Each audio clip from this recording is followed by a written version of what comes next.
Good morning, my students. Today I will teach you physics paper which includes number of units, and the one of unit is electrostatics. Electrostatics is including two chapters. One is called as electric field and charge,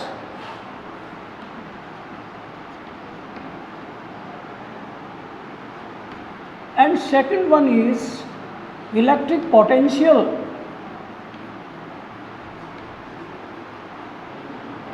and capacitance.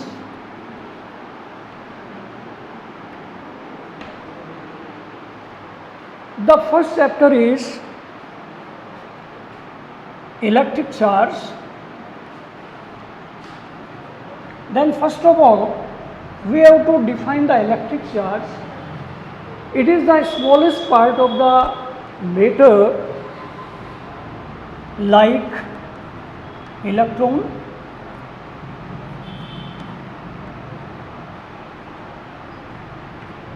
proton,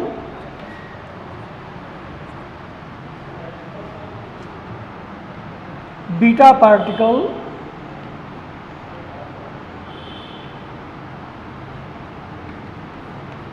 and alpha particle.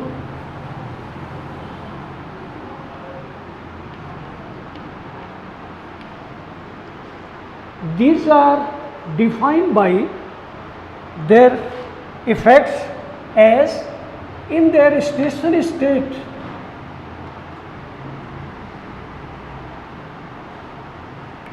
In their stationary state, they show the electric effects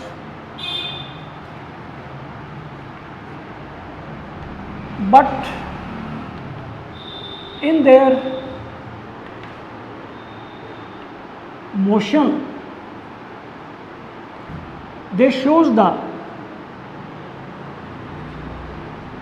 a magnetic effect.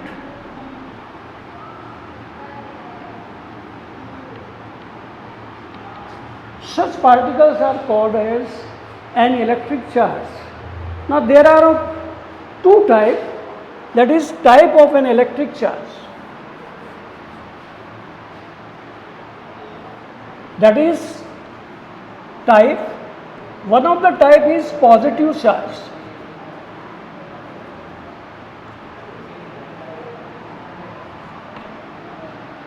It is a charged particles by which electric lines of force are started, is called as positive charge.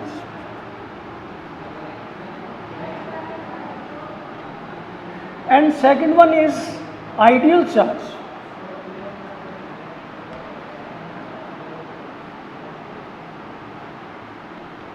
They are further classified by a normal charge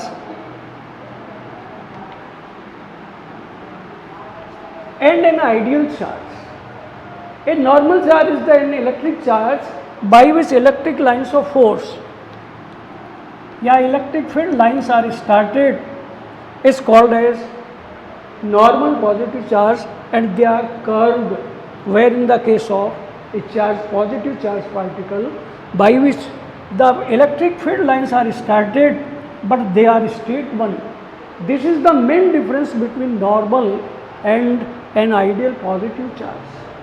Similarly, the second is negative charge.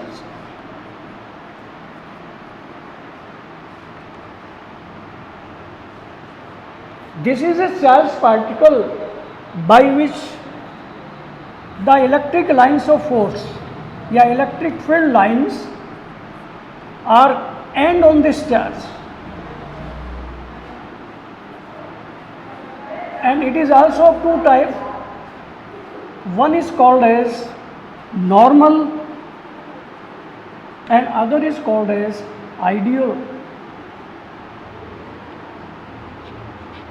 So by the concept of nature of electric field lines or structure of electric field lines, we can further classify the negative charge as a normal and an ideal electric charge. Their examples I have stated before, that is of electron and beta particle. Now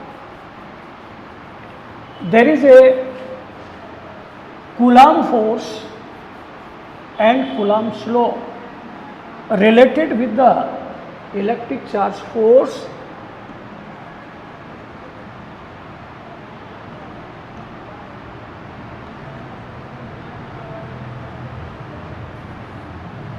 Coulomb force and law. This is the first law stated by Coulomb's in electrostatics. It states that whenever two similar or dissimilar point charge particles Q1 and Q2, as stated is shown in the diagram, are separated by a distance r, there will be force of interaction between these stationary charges, and that force of interaction is called as Coulomb force.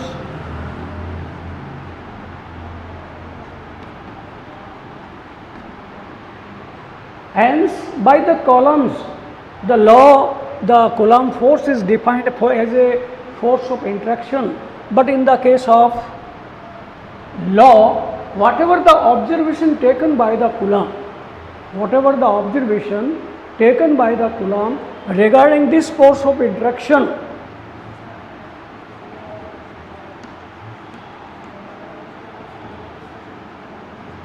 is called as Coulomb force, and the observations are called as Coulomb's law. And the first law is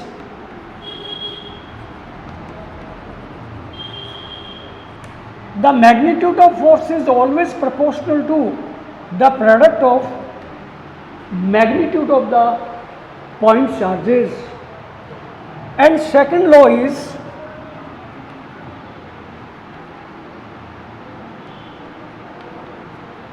the magnitude of force is inversely proportional to the square of the distance between the point charges.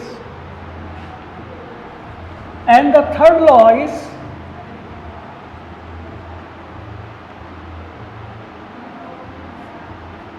the direction of this interaction force or Coulomb force is always along the line joining the charges.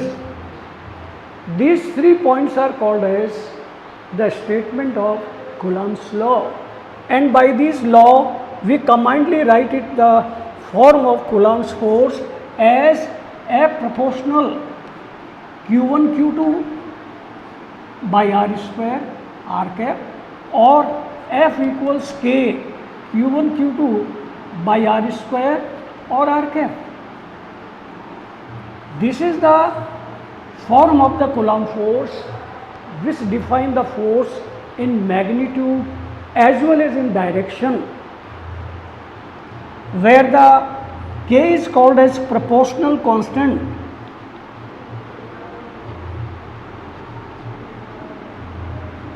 and its value is 1 by 4 pi epsilon 0, that is 9 into 10 raised to power 9, which always remain constant, where epsilon 0 is 8.85 into 10 raised to power minus 12.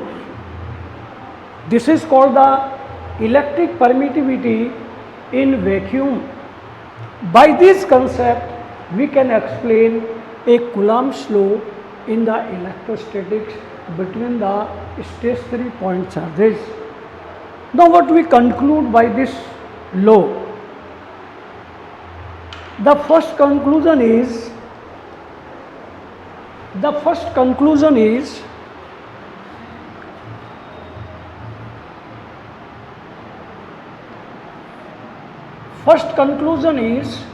it is a short range force.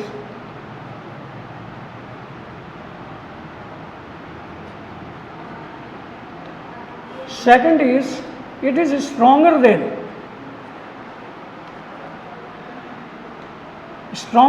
the gravitational force.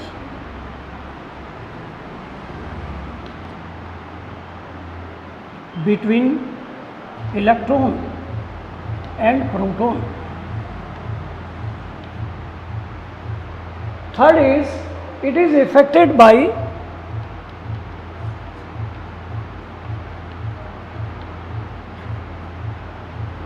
any dielectric plate placed between them, that is F dash is F by mu. This shows that the force is reduced by the presence of any dielectric medium between the stationary charge. So this is all about the Coulomb's law and Coulomb force, and whatever the statement of the Coulomb's law and whatever the form of the Coulomb's law. Next is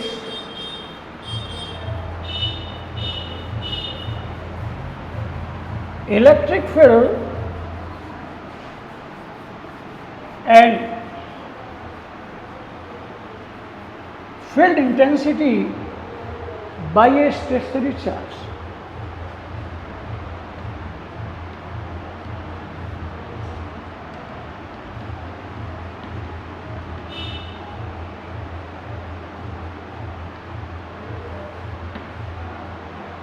Field and intensity.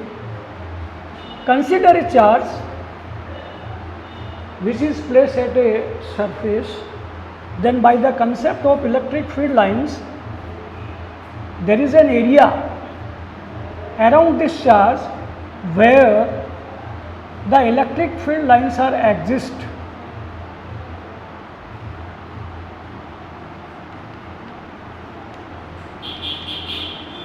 Where electric field lines are exist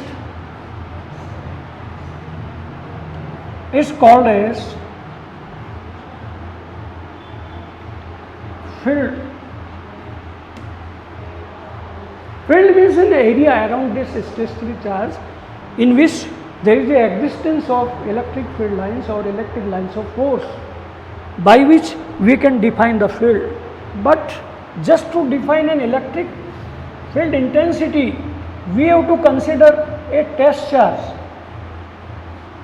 This is your test charge. Test charge is a charge which is always positive, but the magnitude of the charge is always 1. Such a charge is called as test charge. If we consider the magnitude of this point charge is q and the distance between them is r, then there will be a force of interaction.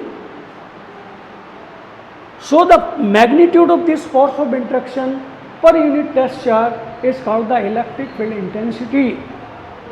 That is, E is always defined by F by Q naught, where the Q naught is 1 Coulomb. Therefore, magnitude of E is always called as magnitude F. This is the actual definition of electric field intensity. It is a physical quantity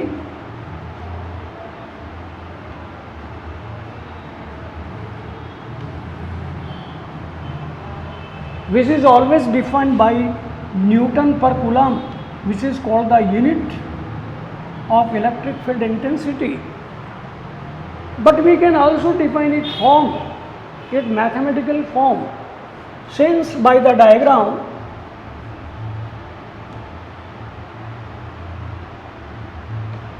we know that electric force, or that is Coulomb force, is defined by K Q naught by R square R cap.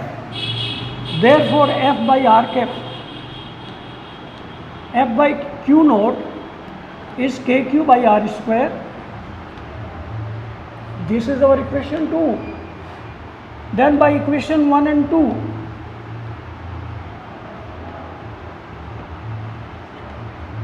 we have electric field equals KQ by R square R cap.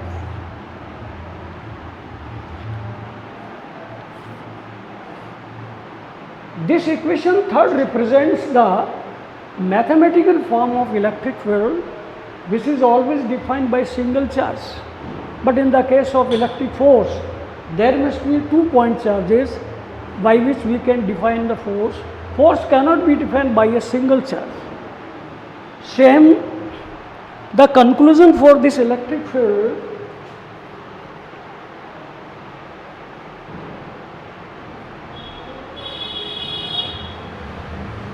the conclusion for this electric field is, first it is short range,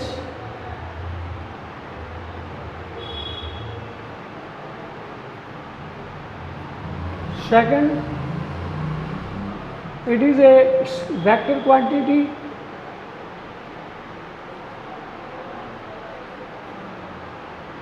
having magnitude and direction.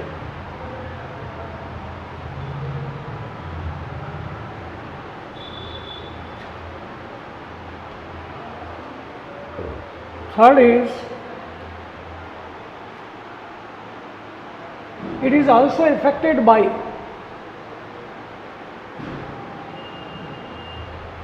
dielectric medium.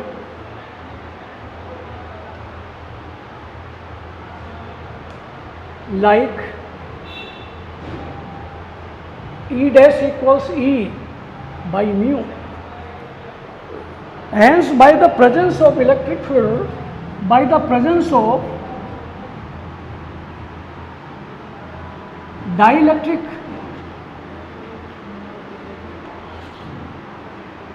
E dash is always less than E, means the electric field is reduced. And fourth one is, the unit of electric field intensity is Newton per Coulomb. Hence, by this concept, we can explain the electric field and electric field intensity, what is their difference, what is the form of electric field, and how we can derive it, and what are the conclusions regarding electric field. This is the main part of the electrostatics which can define as you are given. Now we come to the